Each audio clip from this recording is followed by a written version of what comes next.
चुनाव जिस प्रकार से परमात्मा ने, प्रकृति ने गर्मी बढ़ा रही है, चुनावी गर्मी भी बड़ी उफान पे है।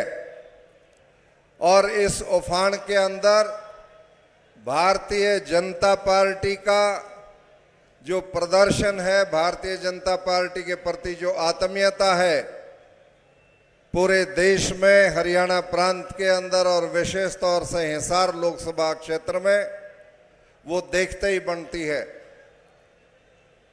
मैं आप सबसे ये विशेष अपील और निवेदन करने के लिए खड़ा हुआ हूं कि जो इस देश से प्यार करता है, जो इस देश की राष्ट्रीयता से प्यार करता है, जो इस देश के अंदर अमन चैन देखना चाहता है, जो इस देश को विकसित राष्ट्र के रूप में देखना चाहता है, जो बेरोजगारी का आलम है उसको ख़त्म करके रोजगार की तरफ बढ़ना चाहता है नौजवान, जो गरीबी रेखा से नीचे जीवन यापन कर रहे लोग हैं, वो गरीबी रेखा से ऊपर उठने का जो रास्ता प्रशस्त करती है भारतीय जनता पार्टी, उसे मजबूत बनाना चाहता है, वो इस चुनाव के माध्यम से कमल के फूल वाला बटन दबाते हुए माननीय चौधरी रणजीत सिंह जी को विजयी बनाएंगे।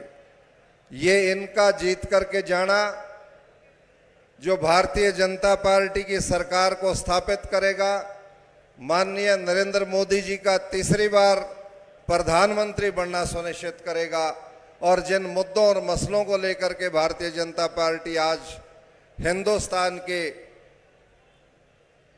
नेतृत्व के लिए खड़ी है, हिंदुस्तान को दुनिया का नेतृत्व देने वाला भारत बनाने के लिए काम कर रही है, उसमें निश्चित तौर से कामयाबी मिलेगी, निश्चित तौर से उसके अंदर आपको सफलता मिलेगी। बुजुर्ग और नौजवान साथियों, मातृशक्ति, प्रेस बंधु, आप और हम सब जानते हैं कि एक अपोजिशन जब मजबूत होती है किसी पार्लियामेंट्री डेमोक्रेसी के अंदर तो एक अच्छा स्वरूप आता है। लेकिन दुर्भाग्य की बात है, कोई एक राजनीतिक पार्टी ऐसी नहीं है हिंदुस्तान के अंदर जो एक सक्षम अपोजिशन की भूमिका को निभा सके, जो सक्षमता के साथ रूलिंग पार्टी को चेक कर सके, जो रूलिंग पार्टी का मार्गदर्शन करने में, सरकार के अंदर उसकी गलतियों को बताने के अंदर तरीके से काम कर सके।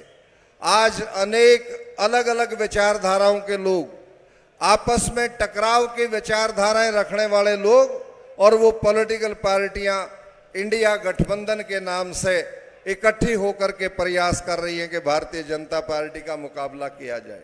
जो असफल प्रयास है, जो कामयाब न होने वाला प्रयास है। और साथियों, हम दो चीज देखते हैं चुनाव में वोट डालते वक्त। एक पॉलिटिकल पार्टी जिसका किरदार और जिसकी विचारधारा, जिसकी सोच क्या राष्ट्र हित में मजबूत बनाने वाली है, जिस प्रकार से विश्व का नेतृत्व देने वाला भारत माननीय नरेंद्र मोदी जी ने भारतीय जनता पार्टी के नेतृत्व में बना करके दिया है। पूरी दुनिया उनका आज सानी, पूरी दुनिया आज उनका लोहा मानती है। और आप इस बात को देखते हैं कि जब इनके नेतृत्व में दुनिया के अंदर देश मजबूत होता है, उसी प्रकार से ये विभिन्न राजनीतिक पार्टियां इस देश को कमजोर कर सकती हैं, मजबूत नहीं कर सकती हैं। तो जहां हम पार्टी को देखते हैं उसमें कोई मुकाबला नहीं। दूसरा, जब हम व्यक्तित्व देखते हैं कि किसको टिकट दिया गया है, ये बात मैं छाती ठोक करके कह सकता हूं कि जितने भी प्रत्याशी आज चुनाव मैदान के अंदर हैं, चौधरी रणजीत सिंह जी का व्यक्तित्व उन सब के अंदर श्रेष्ठ है। इनकी शालीनता, इनका मधुर भाषिता और इनका काम करने की सोच, वो उन प्रत्याशियों के मुकाबले में दिन रात का अंतर पैदा करता है। लेकिन आज जब दोनों चीजें हमारे सामने स्पष्ट हों तो एक तरफा मतदान की उम्मीद हम करते हैं। और यदि हम स्वतंत्रता सेनानियों से ऋण होना चाहते हैं, जिन्होंने आपको वोट का अधिकार दे करके आपको इस लायक बनाया कि आप अपनी सरकार अपने लिए और अपने द्वारा तैयार करेंगे, बना करके देंगे, तो हमारा फर्ज बनता है उन शहीदों के ऊपर, उनकी शहादत के ऊपर फूल चढ़ाते हुए घर में ना रहें, गर्मी सर्दी की परवाह ना करें और मतदान के ऊपर जाकर के अपने पसंद के उम्मीदवार चौधरी रणजीत सिंह और भारतीय जनता पार्टी के पक्ष में 100% मतदान करें, तो हम उन शहीदों का ऋण उतारने में कहीं एक कदम आगे बढ़ेंगे, ऐसा महसूस करता हूं।